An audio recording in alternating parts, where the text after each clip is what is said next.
Here is the part 2 of coordinate geometry. अब हम देखेंगे कि एक प्लेन में किसी पॉइंट के कोऑर्डिनेट्स को कैसे आइडेंटिफाई किया जाए। ये एक प्लेन है, सपोज ये पॉइंट है P। P जो है y एक्सिस से 3 यूनिट्स के डिस्टेंस पे है। सेम P जो है x एक्सिस से जो है ये 2 यूनिट्स के डिस्टेंस पे है। ये आपके हो गए कोऑर्डिनेट्स। अब इसको देखते हैं कि इनका करेक्ट पेयर क्या होता है लिखने का। इसका जो करेक्ट पेयर होता है वो x और y का ही होता है। इसका मतलब है जो पहला यूनिट होगा वो x का होगा और सेकंड जो होगा y का होगा। यानी कि देखो यहाँ पर 3 है तो ये x का 3 आया और सेकंड यहाँ पे y है 2 तो यहाँ पे y का 2 आ गया। इसको हम बोलते हैं ऑर्डर्ड पेयर, जो करेक्ट ऑर्डर होता है लिखने का। इसमें जो x कोऑर्डिनेट है दैट इज 3, इसको एब्सिसा भी बोला जाता है और y कोऑर्डिनेट को बोला जाता है ऑर्डिनेट। हमेशा ध्यान रखना जो करेक्ट ऑर्डर होता है वो 3 2 होता है, बिकॉज 3 2 जो है वो 2 3 के इक्वल नहीं हो सकता। यहाँ पे x हमारा 3 है बट यहाँ पे x हमारा 2 हो गया और इसलिए दोनों मैच नहीं करेंगे। ऑरिजिन का कोऑर्डिनेट होता है 0 0, क्योंकि यहाँ पे x भी 0 होता है और y भी। चलो एक क्वेश्चन करते हैं। Right down the coordinate of each of the points P, Q, R, S and T as shown in the figure. यहाँ पे हमारे सारे पॉइंट्स हमें लोकेट करने हैं। स्टार्टिंग विद द P, ध्यान रखना हमेशा हमें ऑर्डर्ड पेयर यानी कि x y से ही हमें सारे कोऑर्डिनेट्स लिखने हैं। P का x कोऑर्डिनेट है 2 और y है 4, तो यानी कि P का कोऑर्डिनेट क्या हो गया 2 4। सेम Q का हो गया 4 और y हो गया 2। अब देखो यहाँ पे 2 4 और 4 2 दोनों अलग अलग पॉइंट्स हैं।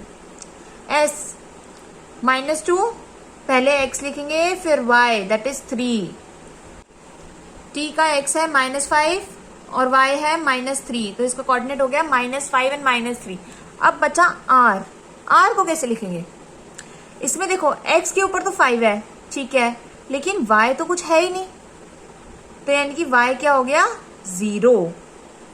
सेम अगर यहाँ पे सपोज कोई पॉइंट आ गया Z, तो अब यहाँ पे y हमारा 5 है बट x कुछ नहीं है, तो x होगा हमारा 0, बिकॉज ये पॉइंट जो है y एक्सिस से 0 यूनिट्स पे है और x एक्सिस से 5 यूनिट्स पे। अब ये एक क्वेश्चन और करते हैं। इसमें ये सारी स्टेटमेंट्स दे रखी हैं जिसको हमें प्लॉट करना है ऑन द ग्राफ। अब हम इनको प्लॉट करना सीखेंगे।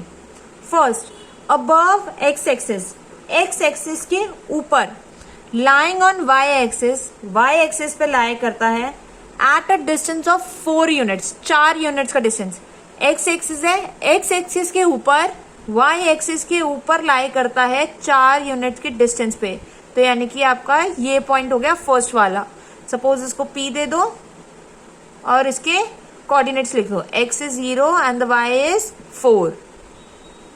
Second, lying on x axis, अब x एक्सिस के ऊपर लाई करता है to the left of origin, origin के लेफ्ट पे at a distance of 5 units, 5 unit का distance.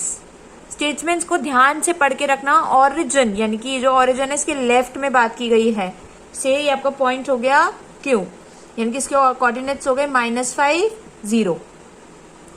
Third, below x axis के नीचे यानी कि यहाँ पर, lying on y axis at a distance of 2 units, 2 unit के डिस्टेंस पे, तो यानी कि सपोज ये हो गया आपका R और आपके कोऑर्डिनेट्स हो गए 0 that is x is 0 and y is -2। Fourth, lying on x axis to the right of origin, अब ऑरिजिन के राइट के बारे में बात किया at a distance of 4 units, यानी कि ये point that is your S।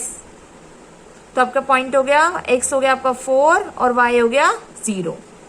इसी तरह से आप किसी भी पॉइंट को लोकेट कर सकते हैं। अरे वेट, लाइक शेयर और सब्सक्राइब करना मत भूलना। और अगर कोई भी डाउट या कोई क्वेरी हो तो आप इंस्टाग्राम पे पूछ सकते हैं और बेल आइकन को भी प्रेस कर लेना ताकि नेक्स्ट पार्ट मिस ना हो। Thank you.